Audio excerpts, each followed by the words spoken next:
In the shadowed cradle of Eldridge Hollow, where ancient oaks whispered secrets to the wind-swept moors, Elias Hawthorne tended his fields like a guardian of forgotten oaths.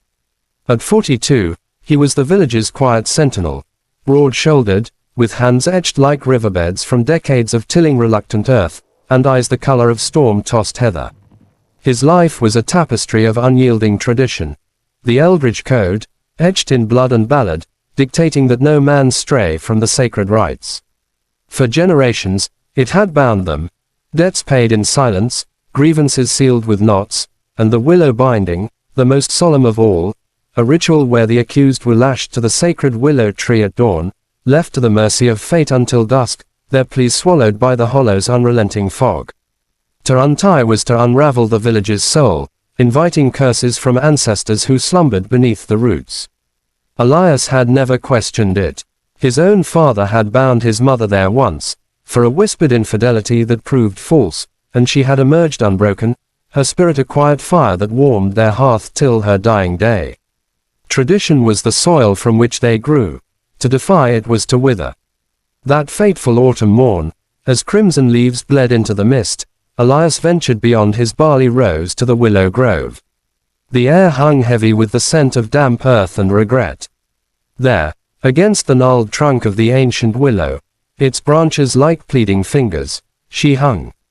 Leora Everly, 29 summers young, with hair like spun moonlight tangled in the ropes that bit into her wrists and ankles. Her gown, once ivory silk bartered from distant traders, was now muddied rags, clinging to her like a second skin. The village elders had bound her at first light, accused of theft from the communal granary, a crime that in Eldridge meant exile or worse. But whispers said it was more, a forbidden love with a wanderer who'd vanished like smoke, defiling the code's decree against outsiders. Her head lolled forward, but as Elias approached, those emerald eyes, sharp as new leaves after rain, lifted to meet his. They held not defiance, but a depth of sorrow that pierced like frost. "Please," she rasped, voice a fragile thread fraying in the chill. "I beg you, untie this." The words trembled on her lips, carried on breath that fogged the air between them. Ropes, coarse as old grudges, had chafed her skin raw, crimson lines mapping her arms like rivers of unspoken pain. Elias froze, his pitchfork slipping from numb fingers to thud against the moss. The code thundered in his veins. The bound must endure. The unbinder invites the hollow's wrath. Visions assailed him. His father's stern face, the elders' chants under harvest moons, the barren fields that followed those who dared. His heart hammered, a wild thing caged by habit. He turned to leave, boots sinking into the loam, but her voice anchored him. "Wait, just hear me. I'm no thief. The granary. I gave my last coin to feed the orphans when blight took their parents' crops. The elders, they fear my questions, my refusal to bow to their shadows." He glanced back, compelled. Leora's story spilled like a dam breached. Orphaned at 12, she'd wandered into Eldridge seeking roots, only to find thorns. She'd mended nets for fishermen, sung lullabies to the fevered, planted wildflowers along the paths where children played. But when she spoke of a world beyond the hollow, of cities where women voted and loved freely, the elders branded her a siren, luring souls to ruin. The wanderer, a healer who'd bandaged her blistered hands, his touch a spark in her shadowed life. "They bound me to silence us both," she whispered, tears carving clean paths down grime-streaked cheeks. "But you, your eyes hold kindness, Elias Hawthorne. Untie me, and I'll vanish like mist. Or stay, and we'll face the storm together. But please, don't let tradition bury the truth alive." The hollow seemed to hold its breath. Elias's mind warred. The code's iron grip, the village's expectant eyes that would brand him pariah.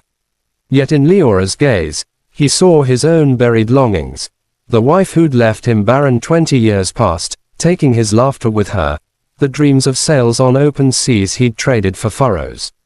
She wasn't just bound by ropes. She was the willow itself, resilient and reaching, her plea echoing the silent screams of every soul the tradition had silenced. His hands shook as he knelt, fingers brushing the knots. The ropes resisted, thick with sap and spite, but he worked them loose, one twist, two, each fiber yielding like a confession. Leora's breath hitched, a sob escaping as the final coil fell away. She slumped into his arms, light as thistledown, her warmth seeping through his woolen shirt like sunlight after endless night. "Why?" she murmured, head against his chest. "Because," Elias said, voice gravel rough with revelation, "tradition without heart is just chains. And I've worn enough." Word spread like wildfire through the hollow. By noon, the elders gathered at his cottage door, torches flickering like accusatory stars. "Traitor," they bellowed, "the curse will barren your fields, wither your line." Elias stood firm, Leora at his side, her hand in his, a quiet vow forged in defiance. The village split, some spat, turning away, others, the young and the weary, crept forward with offerings of bread and wild berries, their eyes alight with unspoken thanks. That eve, as the willow grove sighed under a canopy of stars, Elias and Leora walked its paths unbound. She taught him the healer's herbs, their fingers entwining over soil turned soft by mercy. He showed her the stars' hidden songs, his voice steady where once it faltered. Love bloomed not in grand gestures, but in the small rebellions, a shared laugh over dawn's first light, a dance in the rain that washed away old stains. Months turned, and the hollow transformed. The elders' grip loosened as fields, uncursed, yielded bountiful harvests, proof that roots could grow wild and free. Leora bore a daughter, Willow, her cries a melody breaking the silence of tradition's tomb. Elias, once frozen farmer, became storyteller, weaving tales of the bound woman who taught a village to untie its fears. In Eldridge Hollow, the willow still stands, branches swaying like liberated arms. And on misty autumn morns, if you listen close, you'll hear her whisper, "Please, untie this."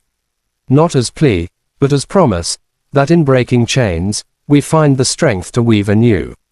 Thank you for watching this story till the end. Sparkles, if it touched your heart, please support us. Thumbs up, give it a like. Speech balloon, share your thoughts in the comments. Bell, subscribe to our channel and turn on notifications. Your support helps us create more stories that inspire and make you believe in miracles. Your participation means a lot to us heart.